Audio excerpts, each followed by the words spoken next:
Sveiki visi Linelis Ride kanalo žiūrovai ir štai pirmasis mūsų metų epizodas su Yamaha FJR 1300. Didelis, galingas laivas, barža, autobusas, you name it.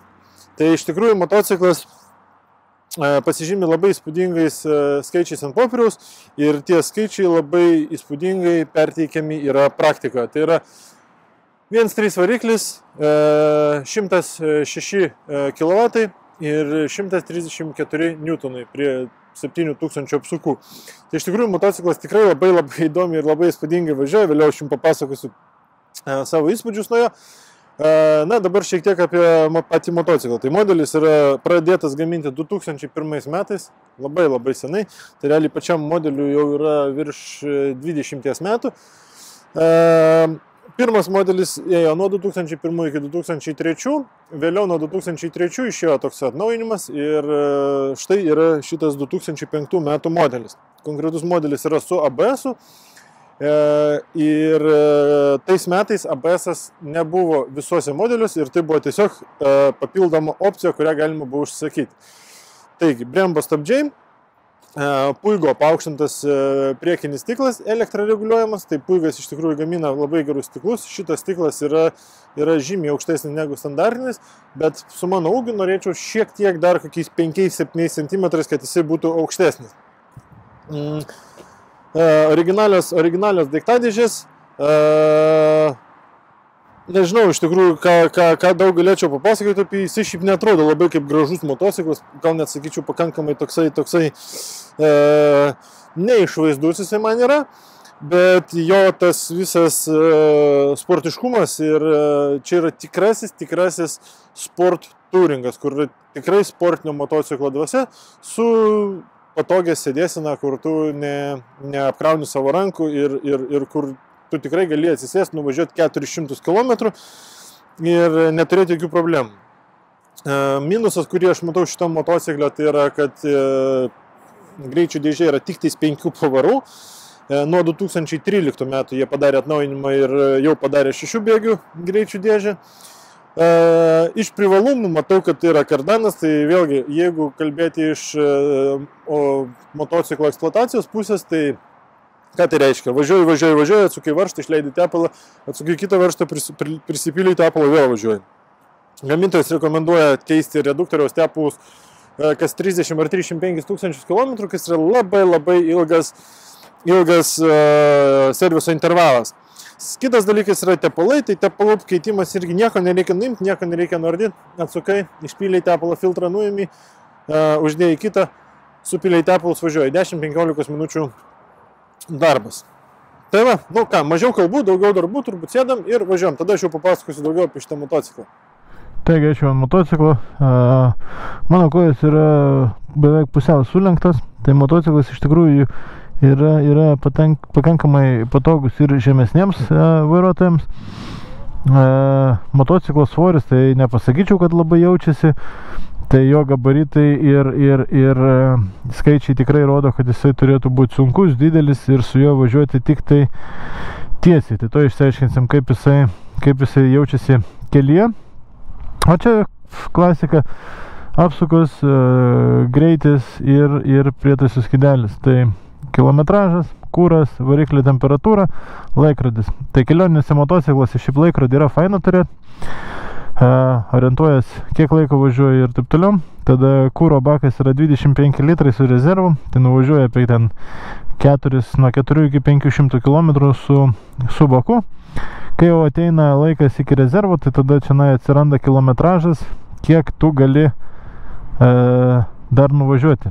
Tai irgi labai patogu. Bet tai nėra iš tų motociklų, su kuriais būtų problema pasiekti kolonėlę, nes tikrai yra ekonomiškas ir su dideliu kuro baku. Turim ABS-ą. hidraulinė sankaba, elektra reguliuojama Puigo priekinis stiklas, tai šitas priekinis stiklas yra aukštesnis negu standartinis. Ir yra peleninė, yra avarinis, 12 voltų rozetė ir viskas labai paprasta, labai gražu, rankų padėtis labai patogi. Tai šiek tiek į priekį, bet tas į priekį nėra taip, kad jisai tave vargina. Nu ką, važiuojam, pasibandysim.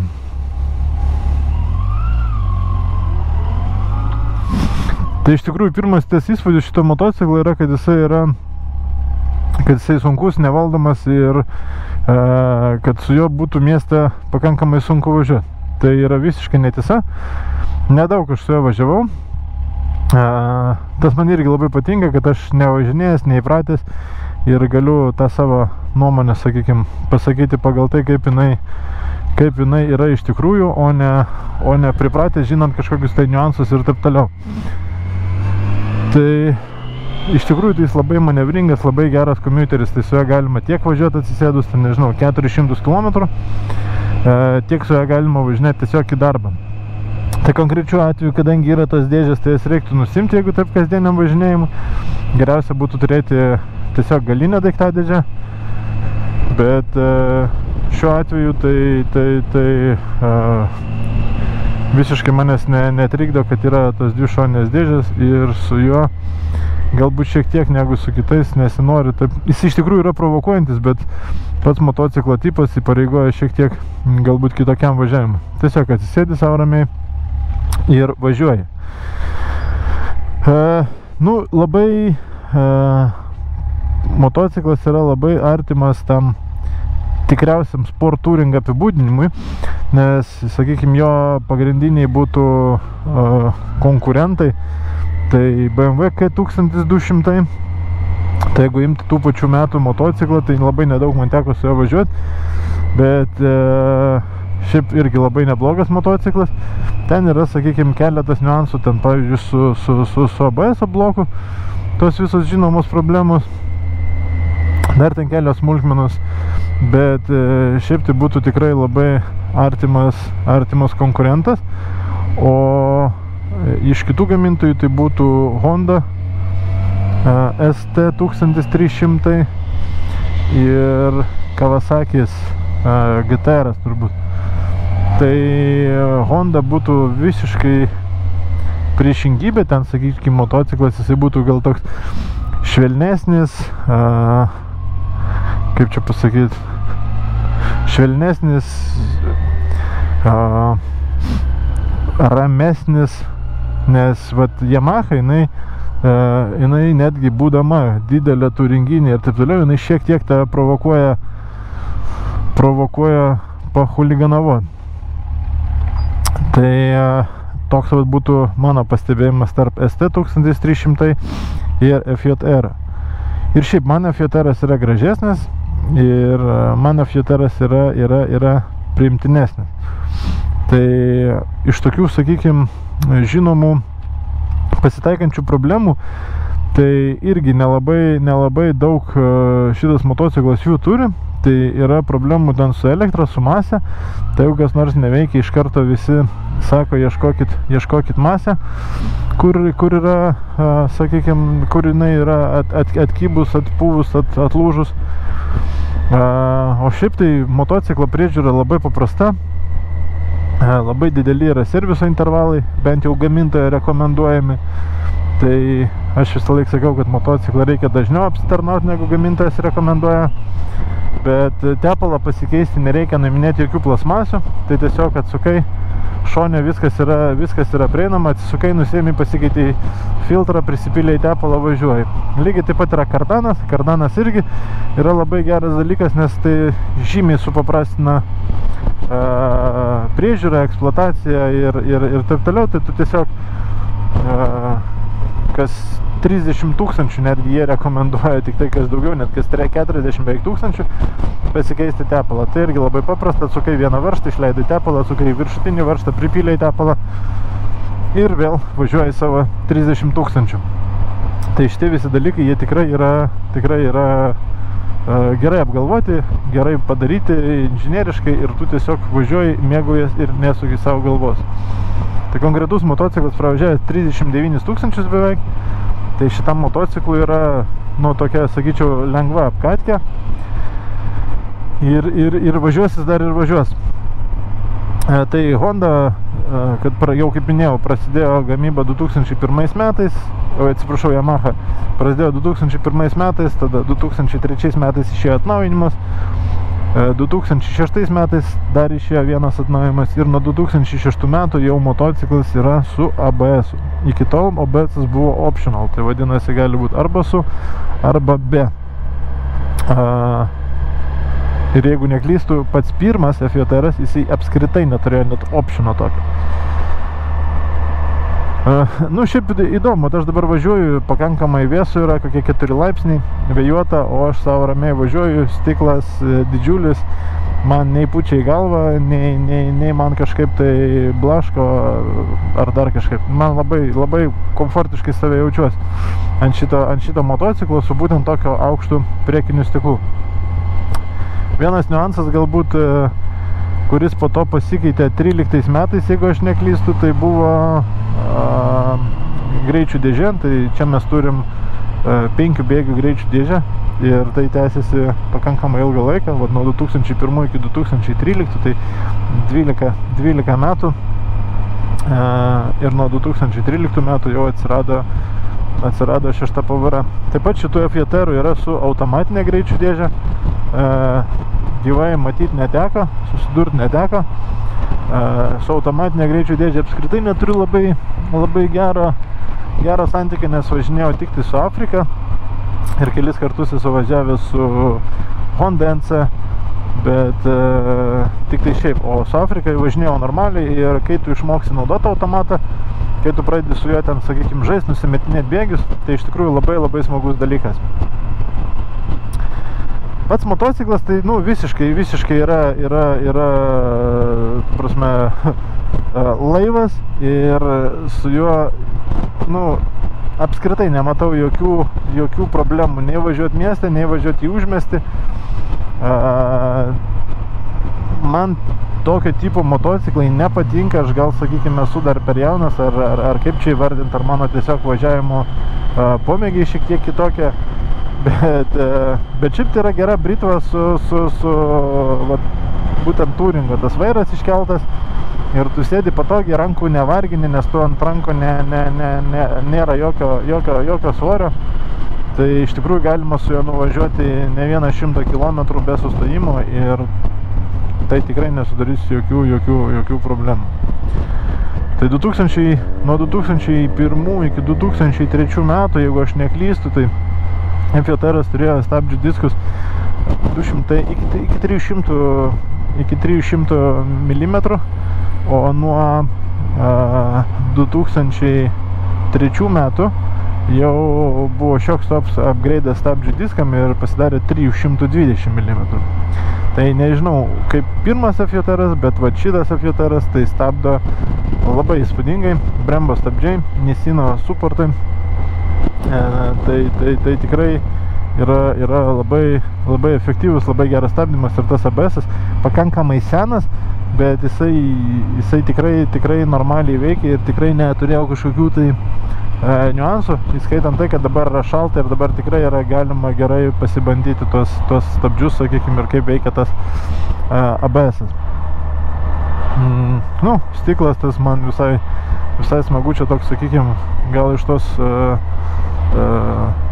tiesiog perspektyvos, kad va toks dalykas ant motociklo elektra valdomas ir čia, nu, kaip žaislas toksai. Nes šiaip būna, atsidarai kokią sklendę, pasikeli tą stiklą ir tada vėl uždarai kažkokią tai sklendę. O čia jau yra su elektra, tai man smagu, man tiesiog toks kaip gadgetas gaunas.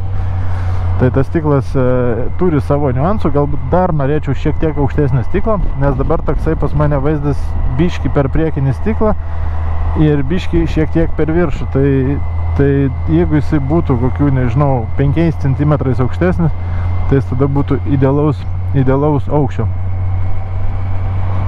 Kągi dar mes čia turim. Šiaip labai smagu vėl išvažiuoti, pasivažinėti, labai senai nevažiavau, tai dabar atrodo viskas ir valyt, ir viskas labai tinka ir taip toliau, bet čia turbūt dar susėta su to, kad tiesiog senai nevažinėjau. Ir dabar dar toksai orelis ne visai tam tinkamas, apart to, kad saulė šviečia. Kas dar? Veidrodėliai. Veidrodėliai klasika, atitraukti toliau. Matomumas per veidrodėlius labai geras, matosi visos dvi eilės ir iš vieno ir iš kito veidrodėlio, tai čia problemų nėra. Ir apskritai tai yra motociklas, kuris tiek metų gamintas, labai didelių ten esminių pokyčių, sakykime, nebuvo. Aišku, kuo toliau, tuo labiau ten buvo visokių atnaujinimų sistemų ir taip toliau, po to ten ir šildomos rankinėlės buvo kaip opcija, po to buvo ne kaip opcija, o visosi standartiškai. Tai tokie dalykai, jie keičiasi, jie atsiranda, bet šiaip bendrai paėmus, tai motociklas tikrai buvo jau sukurtas nuo pat pagrindų, buvo sukurtas tikrai gerai ir tikrai ilgam, ir pasaulis jį pamėgo, žmonėmis tai irgi labai patinka, o man gal visai nieko, apart to, kad galbūt tai ne visai mano tipo motociklas. Bet va taip atsisės, kažkur tai prasivažiuoti, tikrai gerai, tikrai nevargina ir tikrai patogu.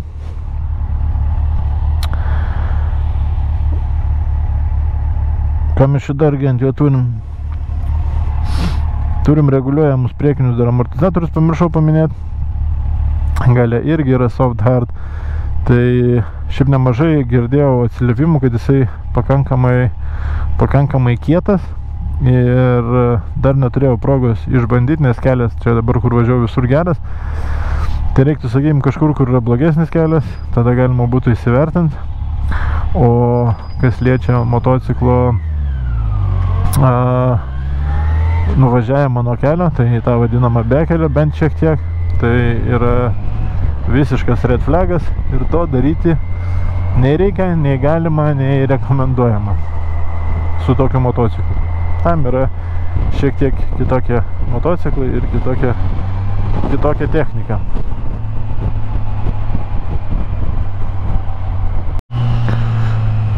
Dar yra toks dalykas, apie kurį norėčiau pakalbėti, tai kaina, nes nemažai jūsų kartais sakot, kad vat nešnekė apie kainą ir nelygini ten kainų. Tai yra toks vienas momentas, kad labai sunku yra lyginti kainas, todėl kad Lietuva yra labai išskirtinė rinka ir pas mus yra tikrai problema su kainų suvokimu. Tai šiaip toks motociklas normalioj rinkai kainuoja kažkur tai nuo, sakyčiau taip, 3,5, aišku, vėlgi viskas priklauso nuo ridos, bet nuo 3,5, o jau, ribų tai nėra, pagal amžių, pagal viską, tai ten ir 8, ir 9 gali būti ir taip toliau. Tai, sakykime, mano nuomonė apie ten iki 4,5, ten apie 40 000 ridos, tai yra labai adekvati kaina. Tačiau mes, lietuviai, esam pripratę mokėti labai nedaug už labai gerą variantą su maža rida, tai praktiškai naujas iš salono, tik vat, kad praėjo 10 metų ir va dabar jau mes jį perkam. Tai stebuklų nebūna. Yra motociklas, motociklai yra eksploatuojami, vieni daugiau, vieni mažiau. FJR-as yra iš tų motociklų, kur dažniausiai būna daug eksploatuojamas, bet visada pasitaiko išimčių.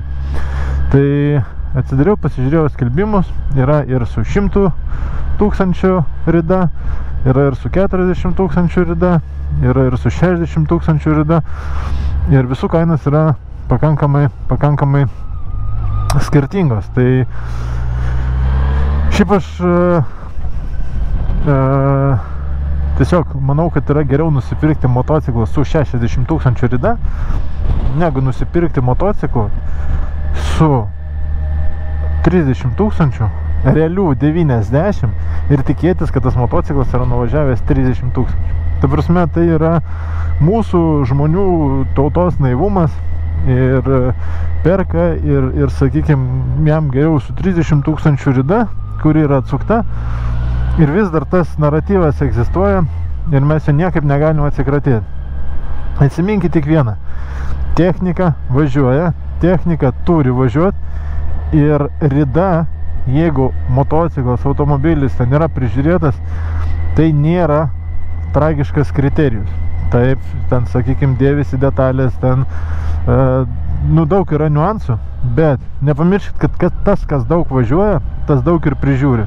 Ir motociklas, kuriam yra 20 metų ir kuris bus nuvažiavęs 100 000, jisai bus žymiai geresnės būklės, tikėtina, negu motociklas, kuriam yra 20 metų ir jis nuvažiavęs 17 ar 18 000.